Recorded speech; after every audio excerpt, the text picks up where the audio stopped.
नमस्कार, स्वागत आहे तुमचं स्वामीज किचनमध्ये। आज आपण बनवणार आहोत सगळ्यांची आवडती आणि रेस्टॉरंट स्टाईल अशी मस्त मटर पनीरची भाजी, घरच्या घरी अगदी सोप्या पद्धतीने आणि छान ग्रेव्ही सोबत। तर चला बनवूया। आता आपल्याला मटर पनीर बनवायसाठी इथं बघा मी पनीर घेतलं आहे 150 ग्रॅम आणि त्याचे छान चौकोनी तुकडे करून घेतले। इथं बघा 150 ग्रॅम पनीर आहे हे। सोबतच ग्रेव्हीसाठी आपल्याला लागणार आहे कांदा, टोमॅटो, हिरवी मिरची, लसूण आणि अद्रक। तर आता सर्वात आधी आपण पनीर शॅलो फ्राय करून घेऊया। पनीर शॅलो फ्राय करण्यासाठी इथं मी एक पॅन घेतला आहे। याच्यामध्ये आपण थोडं तेल, थोडं बटर घालू आणि त्याच्यामध्ये पनीर शॅलो फ्राय करून घेऊया। पनीरला जास्त परतायचं नाही आहे, फक्त हलका सोनेरी रंग येईपर्यंत परतायचा आहे। यामुळे पनीरला छान टेक्स्चर येतं आणि ग्रेव्हीत घातल्यावर ते तुटत पण नाही आणि हलकासा क्रिस्प लेयर असल्यामुळे ना चवही अजून मस्त लागते। तर इथं बघा छान दोन्ही बाजूनी सोनेरी रंग येईपर्यंत हलकासा सोनेरी रंग येऊ द्यायचा आहे, तोपर्यंत शॅलो फ्राय करून घ्यायचं। पनीर जास्त वेळ परतू नका, नाहीतर ते कडक पण होऊ शकतं। दोन्ही साइडनी हलकासा रंग येईपर्यंत परतायचं। बघा असं तुम्ही एका फोर्कनी वगैरे चमच्यानी पण करू शकता, दोन्ही साइडनी असं उलटून घेऊ शकता। इथं बघा आता हे फ्राय केलेलं पनीर आपण एका बाजूला काढून ठेवूया आणि पुढे मसाला तयार करायला घेऊया। तर त्याआधी ना या पनीरला मी थोडंसं कोमट पाण्यामध्ये टाकते आहे, त्यामुळे ना हे पनीर छान नरम राहतं, कडक होत नाही। आणि इथं पाण्यामध्ये मी थोडं मीठ पण टाकलं आहे, त्यामुळे हे पनीर छान नरम राहतं आणि कडक होणार नाही। आता याच पॅनमध्ये आपण ग्रेव्ही तयार करण्यासाठी कांदा छान परतून घेऊया। तर इथं बघा मी हा कांदा थोडासा जाडसरच असा कापून घेतला आहे। हा छान सोनेरी होईपर्यंत परतून घ्यायचा। आता माहिती आहे का, या पॅनमध्ये मस्त शॅलो फ्राय केलेलं पनीर होतं, त्यामुळे त्याचा छान फ्लेवर पण या ग्रेव्हीमध्ये येणार आहे, म्हणून याच पॅनमध्ये कांदा परतून घ्यायचा। थोडासा परतून झाला की लसूण घालायचा, अद्रक घालायचं, हिरवी मिरची घालायची आणि परत याला सोनेरी होईपर्यंत परतून घ्यायचं आणि नंतर याच्यामध्ये टोमॅटो घालायचं। आता कांदा छान थोडासा सोनेरी झाला आहे, याच्यामध्ये टोमॅटो घालायचं आणि टोमॅटो पण छान मऊ होईपर्यंत परतून घ्यायचं। इथं बघा मी 3 टोमॅटो घेतले होते, पण त्यातला अर्धा टोमॅटो मी साईडला ठेवलं। थोडंसं मीठ घालायचं, त्यामुळे टोमॅटो शिजायला हेल्प होते, लवकर टोमॅटो शिजतं। तर इथं बघा आता आपण झाकण ठेवून या टोमॅटोला छान मऊ होऊ देऊया, म्हणजे पूर्ण शिजून घेऊया आणि नंतर याची मिक्सरला प्युरी करून घेऊया। तर इथं बघा मी झाकण ठेवून थोडंसं शिजवून घेते आहे।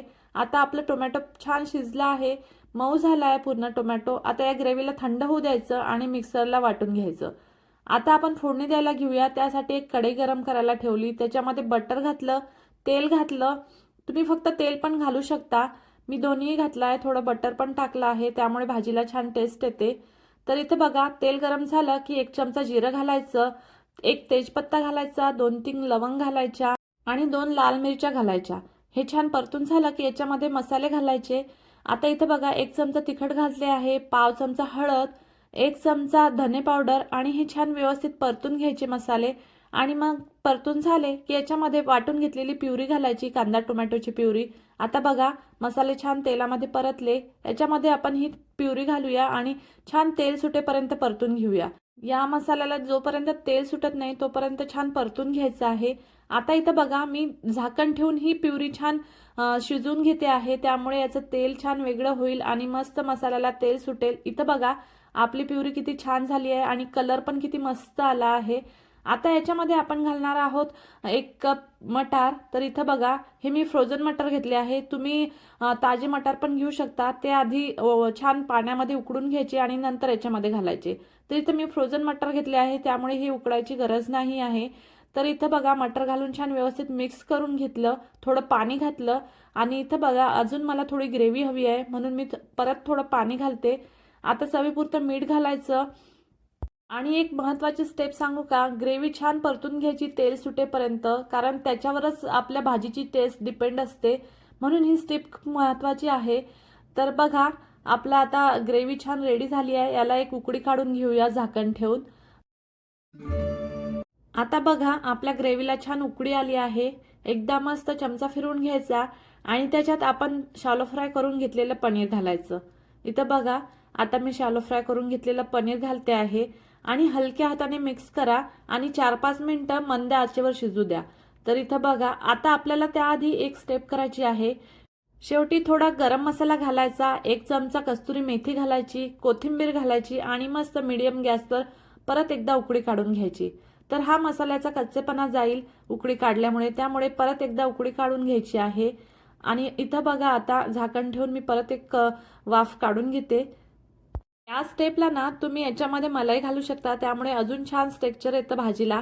पण मला मलाई आवडत नाही, त्यामुळे मी नाही घातली आहे. पण तुम्हाला आवडत असेल तर तुम्ही नक्की घाला. बघा भाजीला किती छान रंग आला आहे आणि ग्रेव्ही पण किती क्रीमी दिसते, अगदी हॉटेलसारखंच ना.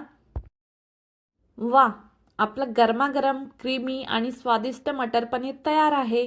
हा मटर पनीर तुम्ही पोळी, नान किंवा जिरा राईस सोबत सर्व करू शकता. जर तुम्हाला ही रेसिपी आवडली असेल तर लाईक, शेअर आणि सबस्क्राईब करायला विसरू नका. पुन्हा भेटूया अशाच